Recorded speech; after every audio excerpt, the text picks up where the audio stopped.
তো এই জিনিসটা অনেক বেশি ভাল লাগে। দেখো আমরা চলে আসছি বাগানে। আরে তোর বউরে একটা বেড়াই গেছে, অনেক সুন্দর লাগছে। আমি তারপর ব্যাটারে কইছি বেডির বউ আছে, সরি সরি বেডির জামাই আছে।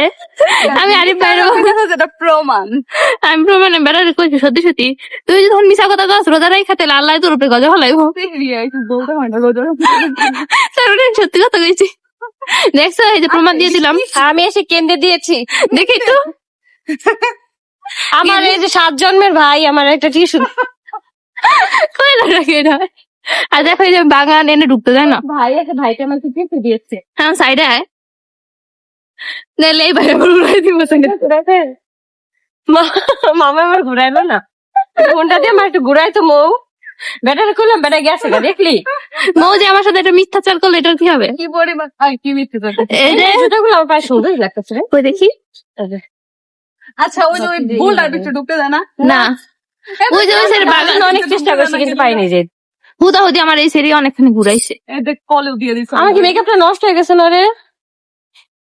আরে বেয়া শুনেন শুনেন শুনেন, আপনার বউর একজন সুন্দর কাছে একটা বেড়ায়। মৌ কাছে কি আপনারও আমার অনেক ভালো লাগে। জীবন না, এটি মিথ্যা কথা। আর সত্যি কথা হয়, এই জায়গাটা সুন্দর। আসো আসো, এখন হলো ব্লগ টাটা, একটু পরে আবার দেখাতেছি।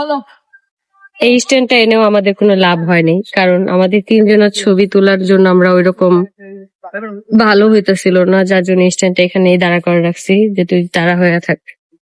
তো এদিকে হচ্ছে মোর ছবি তুলে দিবে রিয়া। আসলে আমাদের 3 জনের জন্য একটা ক্যামেরাম্যান প্রয়োজন ছিল, কিন্তু নাই দুর্ভাগ্যবশত।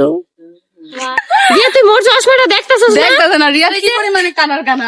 হ্যাঁ ওই যে চশমাটা, এই যে কানাই দেখ, এখন ওই যে এই চশমাটা, এই চশমাটা এতক্ষণ দেখে নাই গা। তো টিস্যুটাও ল চল চল চল তাতেই চল। এই গানের লেগে কপিরাইট খাইয়া আমি জোরে জোরে এখন কথা কইতে আইব।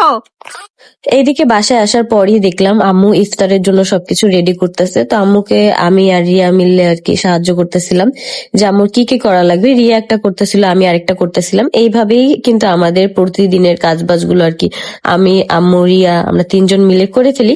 আজকে রাতে হচ্ছে এই পালং শাক রান্না করা হবে, আর ইফতার তো রেডি করতেছে আম্মু। এইদিকে আমি আবার ঘরও গোছাইতেছিলাম, কারণ রিয়া পেঁয়াজ কাটতেছিল এখানে বসে বসে, যেটা তোমরা একটু পরেই দেখতে পারবা।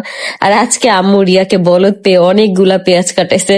তো রিয়া যখন লাস্টে 2-3টা পেঁয়াজ কাটতে পারতেছিল না, তখন আমি আম্মুকে বলতেছি, আম্মু তুমি তো রিয়ার একদম বলদ বানায় এতগুলা পেঁয়াজ কাটাইছো।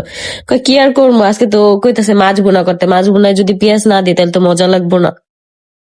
গাইস, রিয়া অনেক কষ্ট